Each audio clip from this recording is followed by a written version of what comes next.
So I'm still on the journey to go from becoming a part-time to full-time artist, and right now I'm thinking about comic conventions after recently having come off the back of a comic convention in London, and just wanted to talk a little bit about my experiences, what I'm thinking about for the future, and how it went.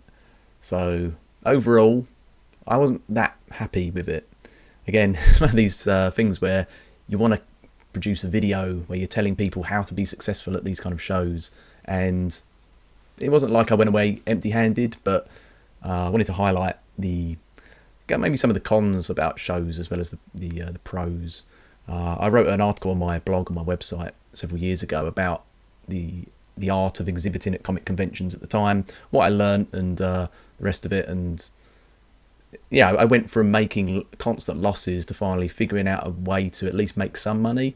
And I'm always kind of looking to up my game at these kind of shows. And it's one of these things where, I like anime, I like manga, I like games, comics, films, just all the stuff that you would see at a comic convention. Because funnily enough, comic conventions don't really feature comics like they used to. I remember back in the day, probably, I don't know, 20, 30 years ago, when I would go to like small time comic shows sort of in local sports centres and town halls, and the idea there was literally just tables with boxes of comics being sold, and maybe the occasional table selling collectibles and toys. But it's got to the point now where it's quite a rarity to actually see a seller at a convention selling comics, funnily enough, even though they are called comic cons. But yeah, I mean, my comic collecting days are pretty much over with. I haven't bought a comic for quite a long time. The comics, or at least the manga that I read now, is online digitally, mainly due to a storage issue. I do prefer reading paper, but storing it and not buying it as well is just not very practical. So for my comic reading and comic collecting, habits have changed over the years. But yeah, so I went to this one expecting to do well. The London comic conventions that they have, the big ones in May and October, the MCMs, are usually pretty good. So I kind of went in there with high hopes, expecting to sell lots of art prints and get a lot of attention on my work. It's quite difficult because the trouble with these shows is they have about 800 people apply, and then they have 300 tables. So I guess I could say, firstly, I'm lucky to be in the top, I don't know what that is, about 40% or 30%, 35%, I don't know what it is. So at least I can say I'm a top 40%. I've talked about this idea of being like a top 1%er in art or in any kind of field. And I kind of feel like that's where you ideally want to be, because that's where most of the kind of spoils go to. If you're really exceptional, you're never really going to find it difficult to, I don't know, make a living or to pursue your dream. If you're just really good at that one thing, people will always be interested in seeing it, paying for it, caring about it, the rest of it. For me, I'm kind of primarily concerned about the financial side of things, just because that's the whole point. To go from part-time to full-time means needing to earn over a certain threshold. After that, I can start thinking about or caring more about the sort of ideas I'm putting out and the things I'm thinking outside of sort of money and finances and the rest of it. But obviously, it's a big part of it, and it's quite a difficult thing to make a career as an artist, as I've been pointing out in many of these videos, and will no doubt continue to do in future ones. And yeah, I just wanted to kind of highlight those facts. So the event, yeah, I mean, this was my 40, I think it was my 40 or 41st, 42nd event exhibiting at these shows. Every time I sort of talk to other artists at the shows and kind of get a gist of what other people are doing, it's quite funny. Sometimes I see people who, I recognise, they're in the same position that I was way back in the day, where you can see they're kind of struggling, they're not getting any attention at all. But generally, the bar, I noticed at this recent convention, and I think art in general, it seems to have risen quite a lot just within the last few years. Most artists that I would look at, I kind of thought, yeah, you know what, you're actually not, like, even if you're not doing work and content to my particular tastes, the quality is reasonably good. I didn't used to think that like 5 years ago. I used to think, okay, the quality is fair, but not, wow. Whereas now I kind of feel like people are really are starting to up their game, which is good, but in another way, it just means competition is that much more fierce. So making it into the top percentages, kind of being those top earners, makes it all the more difficult.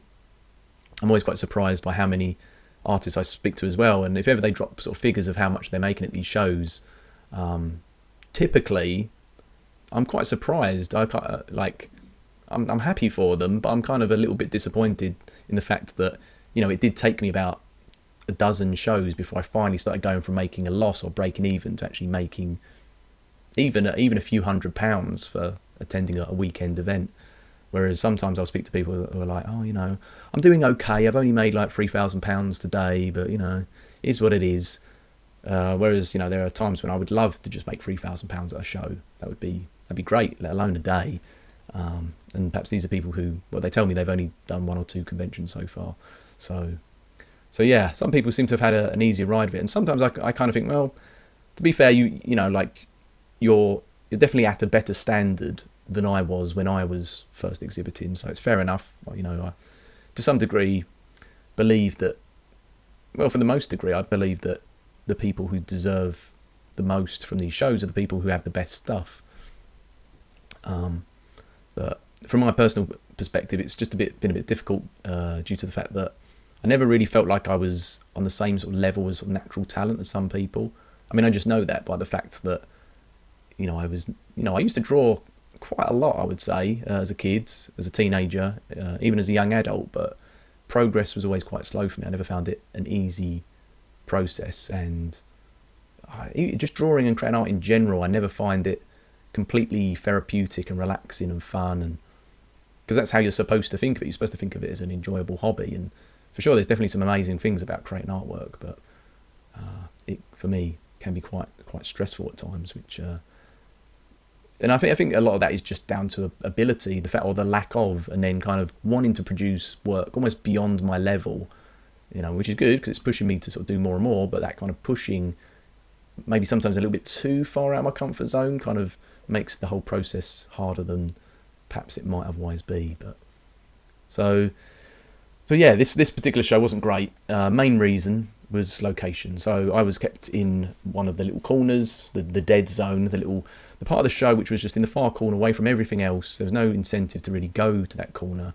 The kind of row and table layouts meant it was such that it was weird. I mean, I know it makes a difference to be in a better part of the hall, usually by the entrances or sort of in the middle by sort of cross sections where people are going to potentially pass your table multiple times, and because people sometimes they want to buy something, they don't really know what they want, so they're looking for the right thing. But when there's so much going on, you do sometimes need visitors to a show to kind of look at the same thing a few times to help them make their minds up. And if you're sort of stuck off on the edge to somewhere where, firstly, most people will never go, and even if they do, they're only going to go to that outer edge or corner one time, because there's no reason to sort of keep multiple passing by multiple times.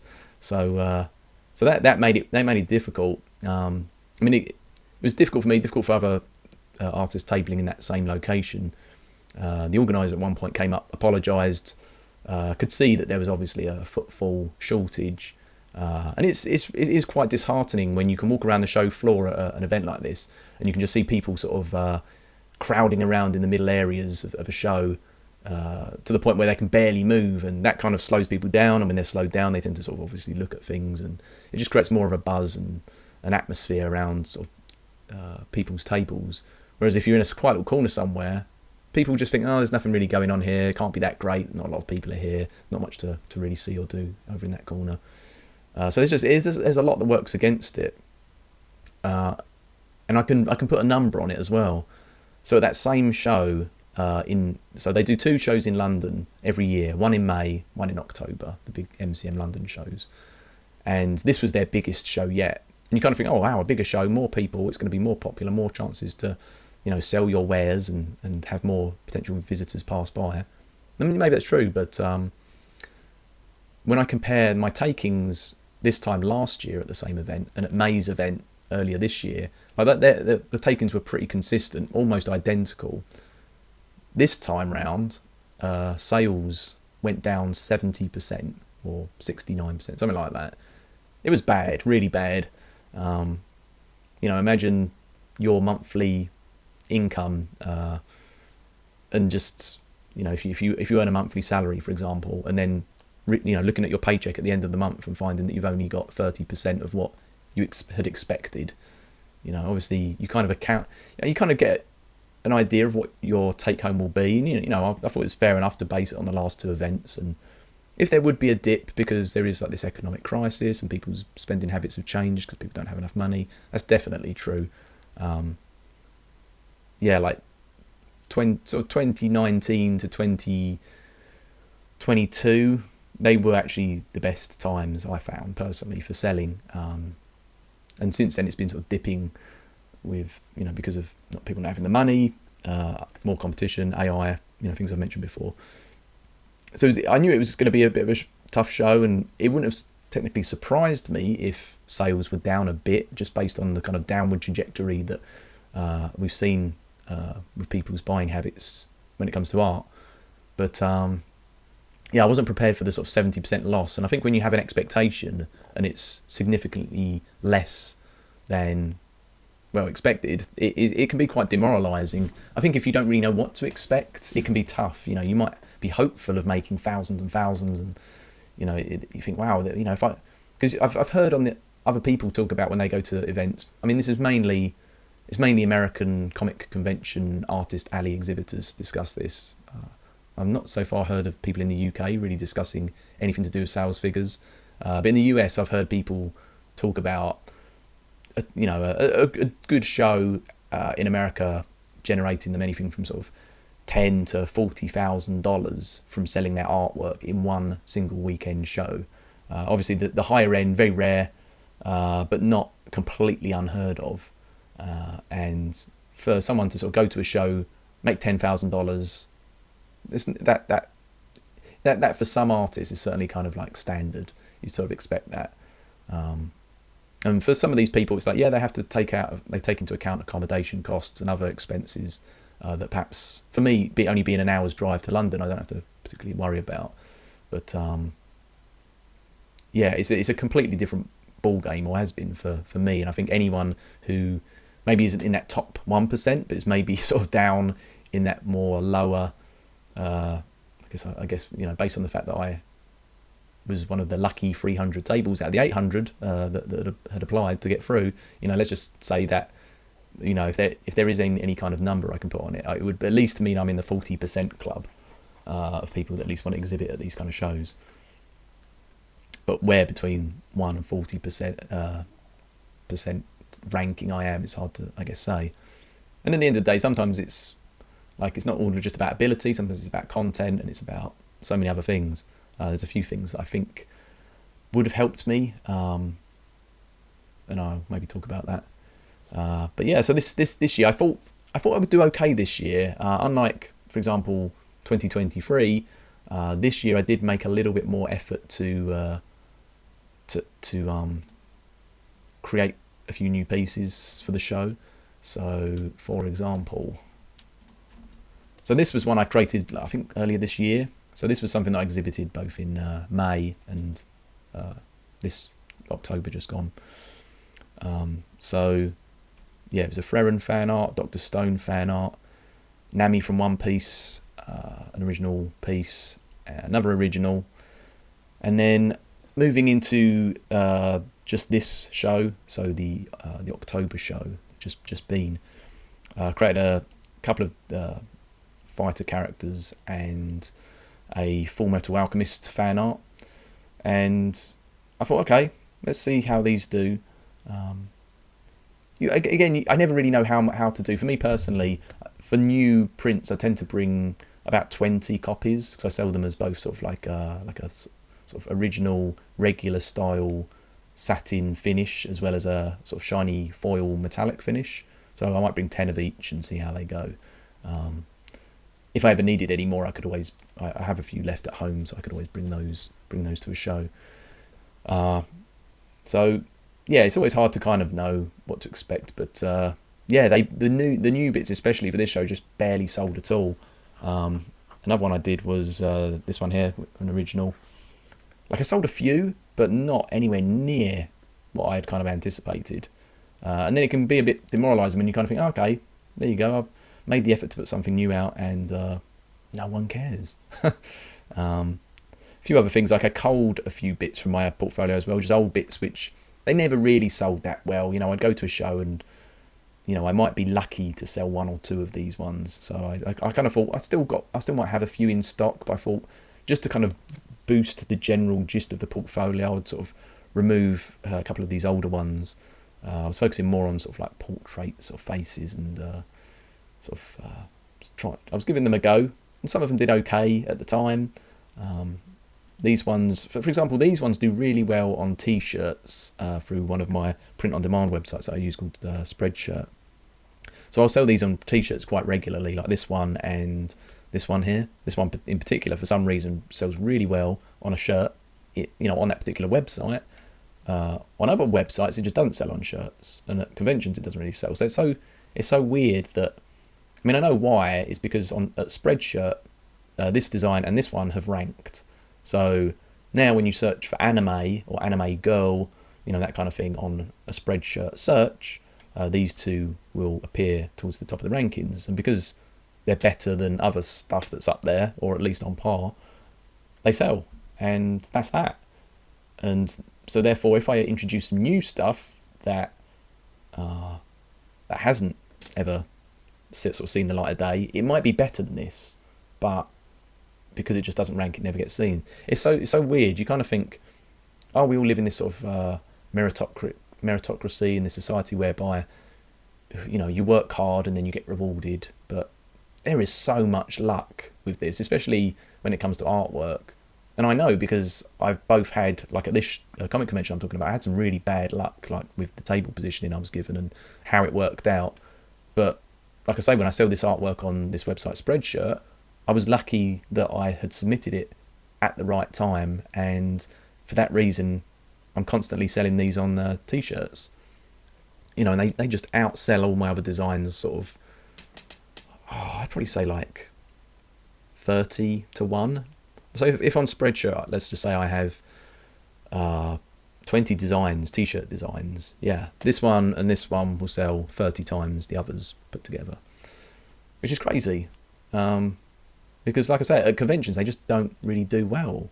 And these were artworks that I created several years ago now, probably 5-6 years ago. So I'm at a point where I'm like, I'm a little bit sick of these portrait characters. I can see the flaws. I could make it better. They're still not bad artworks, and I kind of feel like they'll always, they're not bad. Otherwise, they wouldn't still be selling. There's something in it. But there's a few niggles which I look at now from a certain perspective where I'm like, I wish I could change that.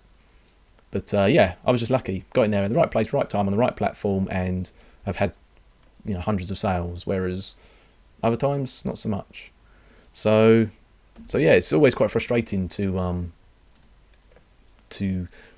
go to. It's weird. It seems to be a little bit of a pattern repeating itself with me. So I go to the effort to create artwork, which I think is better than my older artwork. You kind of think, well, it should be, because you're getting better, you're trying new things, and you're sort of seeing what works, what doesn't, and you're adapting. And I kind of think, like, shouldn't I therefore be building and getting better? And shouldn't there be a better result? Shouldn't more people be coming over to my table at a show? And shouldn't my follower counts be going up on social media? Or shouldn't I be selling more online or offline, whatever? It's not really working out like that. I seem to do better when my standard was worse, funnily enough. Although I think it's just a sign of the times. I think it would be even harder now if I was producing my old artwork now and trying to compete with modern day competition. But yeah, it does feel a little bit frustrating, because you're like, oh, okay, I put a lot into these images. Sometimes an artwork can take sort of 15 hours or 40 hours, and you think, okay, I want this to pay off. But the thing is, if I've spent like a good solid 40-hour week to produce an artwork, when you compare to just like the living costs, of just living in the UK, or the average wage that someone would make, you kind of therefore think, okay, based on the fact that I'm doing this job, which is, I guess you could say, a more skilled profession than working at McDonald's or Starbucks or, cleaning or something kind of less skillful, I guess you could say. You'd hope that I would be on a certain type of hourly rate, a minimum rate where, I'm trying to think what I might expect, kind of in my ideal world, maybe about, let's just say £1,000 for a week's worth of work. Because obviously then you'd you'd be making £4,000 a month, £48,000 a year after tax. I don't know what that'd be, like 35,000, something like that, which is these days probably about what you would need to just survive, be able to pay the rent, and feed yourself, transport costs, the rest of it. So it's kind of probably having a middle sort of income, just if it was just you on your own. So yeah, I don't think that's unreasonable, but I kind of think, okay, well, therefore, that would mean, let's just say I sell a print for £10. I mean, they're normally a bit more than that, but when I sell them online, for example, they, places like Amazon or not eBay anymore, but Etsy, they would take so much in fees that it would probably reduce the cost down to about that. But obviously, that would mean I'd have to sell 100 prints. So it's like, okay, 100, of each one. It's kind of, I feel like it's that's doable, but you need maybe the right type of artwork or the right sort of audience and the right amount of people to see what you're doing. Like I say, so some of these art prints. In fact, there were a few of the new ones I did. I didn't even sell a single one, which was kind of surprising. Like those black and white, I call them fighter goals. I didn't know what else. Those ones that I did. In fact, I could probably put a little video up of them. So there you go.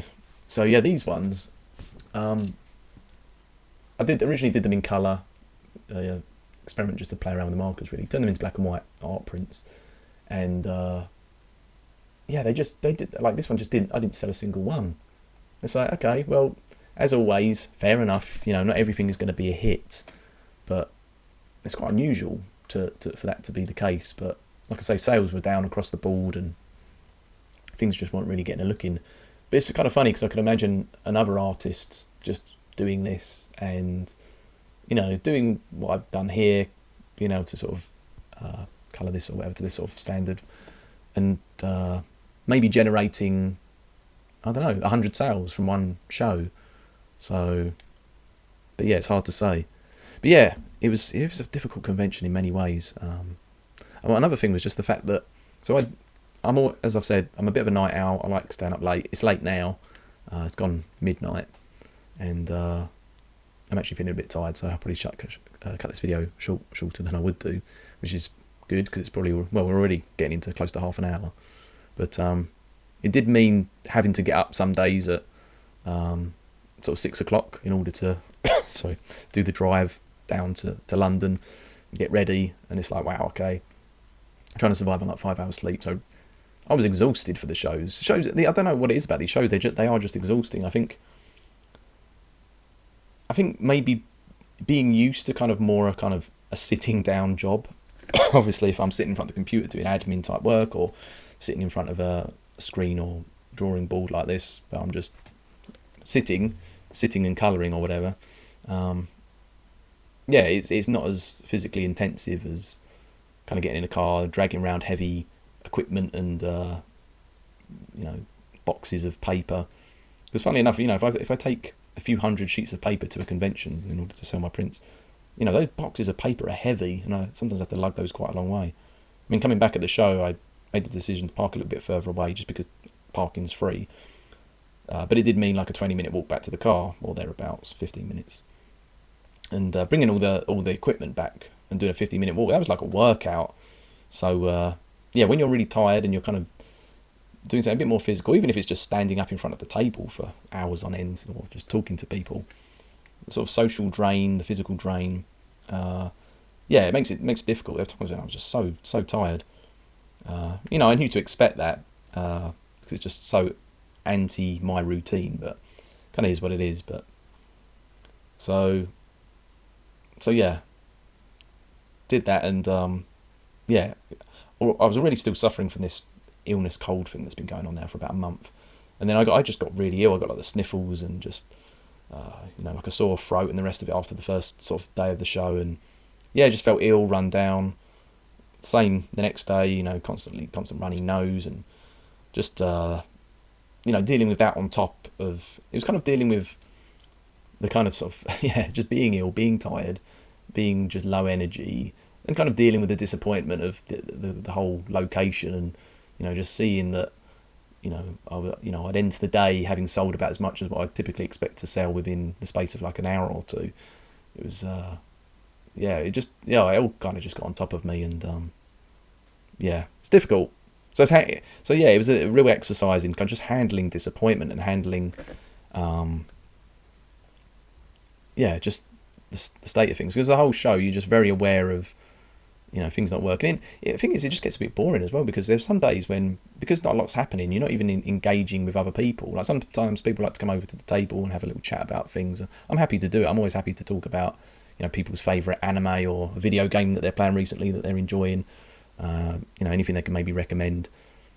Sometimes I try and spark up a bit of a conversation, but I don't know, it felt like people weren't really that interested, and I was just so sort of tired basically that I didn't make as much effort to sort of really engage with people as I would have otherwise. And I don't know, the whole thing kind of got a little bit boring. But so what else can I say? I mean, I think the buying habits of customers in general, it was weird. Like Saturday was a really it was a really bad Saturday. Normally Saturday is the day where normally you make what you make on Friday. Saturday is 3 times that. Sunday is a bit more than I make on a Friday, whereas Friday and Saturday were about equal, and Sunday I think I'd made about whatever I made on Friday and Saturday put together.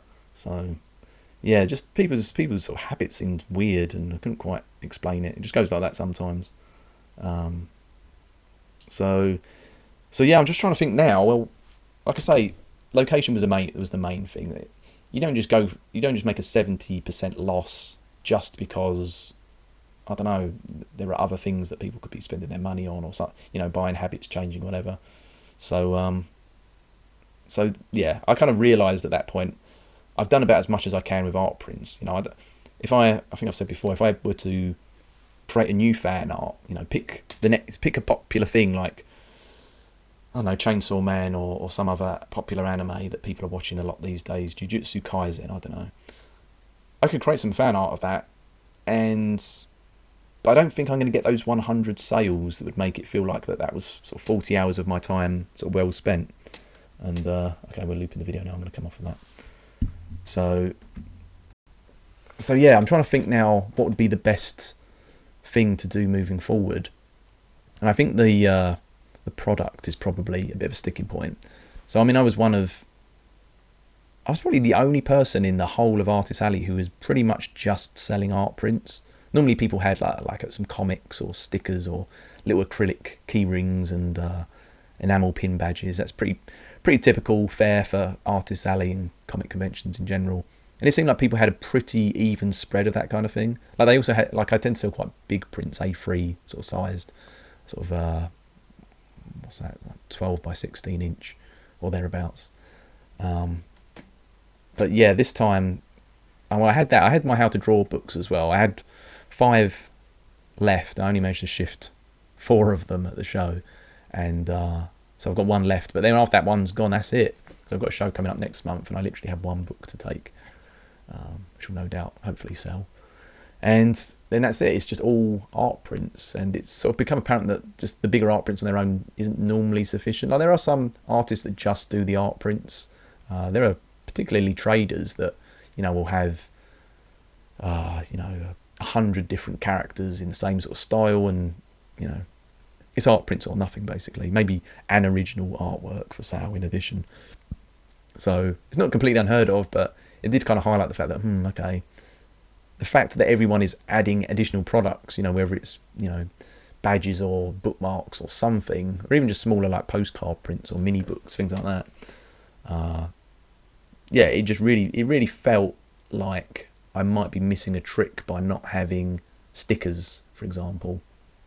I mean, I thought before about, well, given the work I've currently got, what would be a good way to apply that to something? I mean, I've always kind of felt, I might be wrong here, but my artwork is fairly intricate, and shrinking it down to fit on a sticker kind of defeats the point of having spent 40 hours on some of the, the textures and stuff of some of the thing, the fine sort of smooth blending that I did, on the sort of iris in the eyes, Generally, if you're going to work on things that are going to be smaller scale, you want to keep it a little bit simpler at least. and just because it reads better. So I kind of wondered, do I really want to do stickers for that? But yeah, I'm gonna have to really have some time out to sort of assess and see what I think, see what's worth it. Because yeah, I've been focusing just on the prints, and the prints have done okay. Like I say, I have the regular versions and the metallics, and they normally do okay. And it's all good and well for, like, thinking about, I could add this, I could add this, I could add this, but let's just say I wanted stickers. And let's say I wanted 40 different designs. Like, I've got about 40 different prints that people can buy. Let's just say I wanted to also put those on 40 different stickers. Let's say I maybe needed a prints run of 100 of each. So we're talking like 4,000 stickers. I've got to source a supplier, buy those in, sit and hope and wait for them to sell, which they may or may not. And I've also got to find a way to sort of display them with my sort of current display setup. It might mean buying new things, I don't know, something to display them. So there's a little bit of effort involved, or a fair amount of effort involved. And then it's like, well, do I go for stickers, or do I try doing like the enamel pin badges or something else? So I kind of feel like it would be easy just to convert what I've done on the prints to t-shirts, because I think a lot of them are quite like t-shirt ready. I do sell them on t-shirts on my own website and a few other print-on-demand sites. And they do okay, but yeah, when I typically only have a single table at a show, displaying 40 different t-shirts gets a bit tricky. Not that I necessarily need 40, but yeah.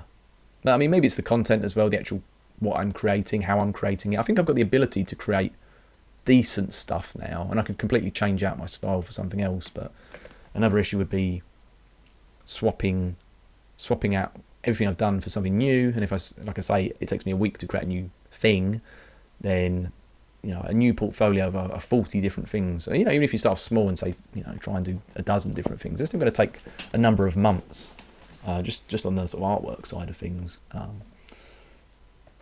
So I've talked about this before, just art in general, maybe switching it out for something else, but because I don't necessarily think comic conventions, I don't really want to be doing comic conventions for the rest of my life. Like I say, they are draining. It's kind of knowing I'm going to feel really rough, stressed, fatigued, get ill. They're big, long days, including like the travel time and the setup. It's, it can be a 3-day event, add another day for setup. The days are maybe like 13, 14 hours long. And yeah, I guess it would be good if things just worked, and I could just say, I've got this business that works, generates me a lot of money. If you can attend the show on my behalf, I'll pay you whatever, half of what I make, and I can just stay at home, and that'd be great. But I don't feel like I'm there yet with the content I've got. So anyway, so that's just some thoughts about the show. I feel like there's probably some more I could say about it, but I'm going to leave it there. Just wanted to sort of give my opinion, and also just maybe vent about the fact that it wasn't that great.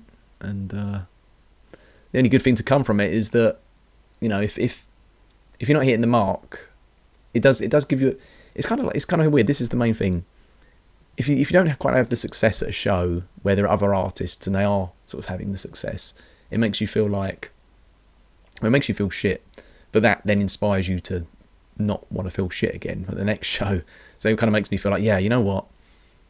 I want to do something else so I don't have to feel like shit next time I go to one of these shows. I've contacted the organiser, and he sort of said that he will make it up to me and not put me in a bad location again on the next one for that particular event. So that's something. But yeah, I don't want to kind of feel bad. And I feel like even if I was in a better location, the competition is still seriously fierce, and I still wouldn't be doing as well as I would hope. So yeah, that gives me a bit of incentive. Although personally, I think I'm someone who would probably work better from, rather than that kind of fret or that kind of, being inspired through like wanting to avoid the stress of disappointment or whatever. I'd rather just be inspired by the fact that I can see it working and I want to do more of that. So for example, if it was a really good show, and I was making, 10, 20,000 pounds from a single weekend, I would be like, wow, this is amazing. I've now got the time. I've got the money now to put back into this sort of business and to really scale it up and do more, make things better. Do more shows, really start, Like it really just comes down to the better I do, the more I can potentially increase my product. And I have a lot more confidence that, I could go away and invest in thousands of pounds of new stock and not worry about it. Because I'll be like, okay, well, that's not much off of the profits that I made from the last show. But when you go to a show, the money you make back from it isn't enough to cover your just living costs, your rent or whatever. And then the thought of then, trying to borrow more money to then do more at these shows is more of a risk, and it's more of a big deal. So yeah. Anyway, that's just some thoughts. I will leave it there, and I will say more about either conventions or my mission to make it in this industry full time next time.